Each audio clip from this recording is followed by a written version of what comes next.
which we got it as a super key. Which we got a super key, we have to find the candidate key among the super key, right? So we got these three attribute closer which acting as a super key. So on these three attribute we have to find out the candidate key, right? So A, B, C, D. If you taken the proper subset of A, B, C, D. So A, C, D is the one combination, right? A, C, D is the one combination. For this combination, we got A, B, C, D, which is acting as super key. What is the criteria to find out the candidate key? The proper subset, it should not contain a super key. The proper subset of the super key should not be a super key. So the combination of or the proper subset of ABCD plus is the ACD plus, but it is acting as a super key. We can find out it is as a super key. So we can't make this one as a what? Candidate key. So no need of checking. Next, AD plus. Again AD plus, right? We are going to check AD BC. It is acting as a super key.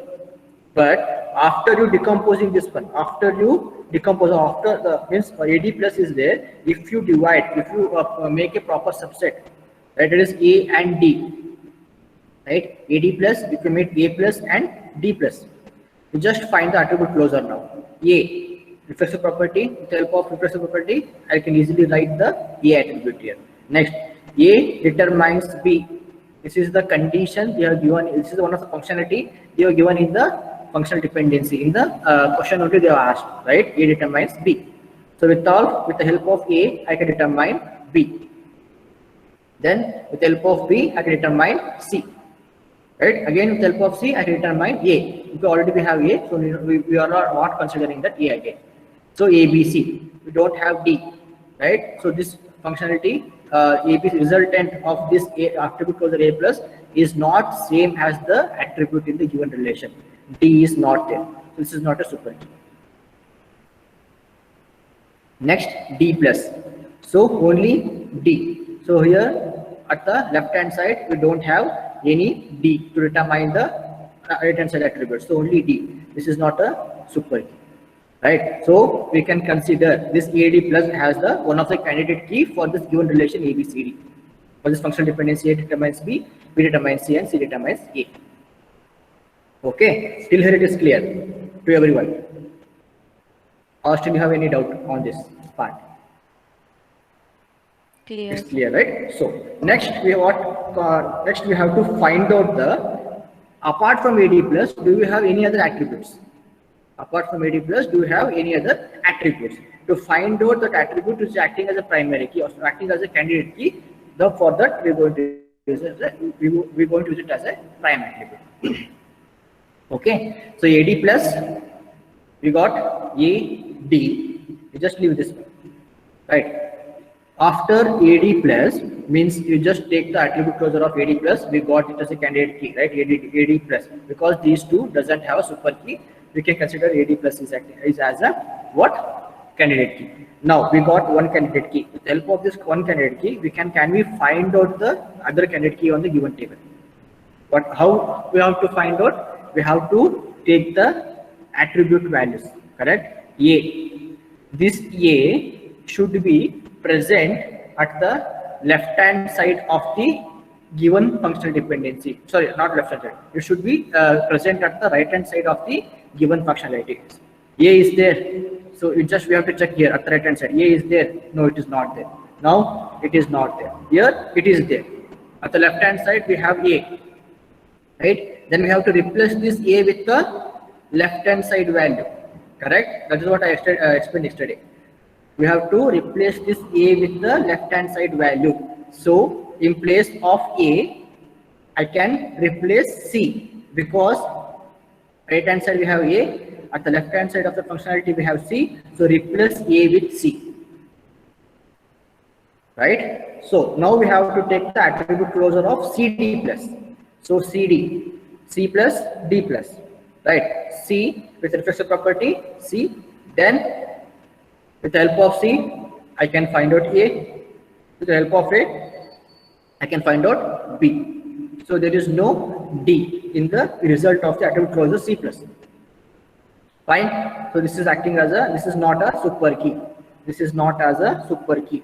Right. Next, D plus, we already seen here, D plus, we got only D. This is not a super key. Right. So if the proper subset of this attribute closure CD plus doesn't have any super key, then we can say it as a candidate key. So for this functional dependency, we got AD plus, then CD. These two are the what? Candidate key. Now we have to check again C. If C is there at the right hand side, we have to take the left hand side value. Now again check now. C. The C is there at the right hand side value. It is not there. Next, for next functionality, it is there.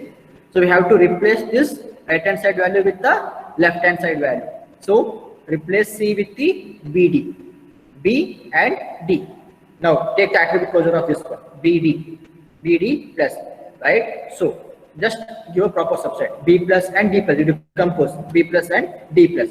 So with the reflexive property, I can write B directly here. With the help of B, I can find out C. With help of C, I can find out A. So D determines A, B determines C. So I got C, A, B. Okay, here D is not there. So we can directly say that this is not a super key. Correct? To make a super key, the result of this attribute closure B plus should have all the values in the given relation A, B, C, D, like that. It should have. Then only we can make it as a super key. Otherwise, it is not a super key. Then D plus D. So the proper subset of BD, attribute closure BD, doesn't have any of the super key. So we can consider it as a candidate key. Now for this functional dependency, how many candidate key we have found now? One is AD plus, CD plus, and BD.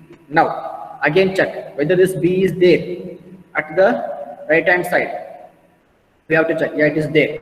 Right. What is the left hand side value? A means AD. We already checked AD. AD is acting as the candidate key. So no other. I am putting no other candidate key are present on this functional dependency for the given functional dependency. Okay. What are the candidate key we can are there on the given relation? That is AD, CD, and BD. This is how we have to find the candidate key on the given prime attribute.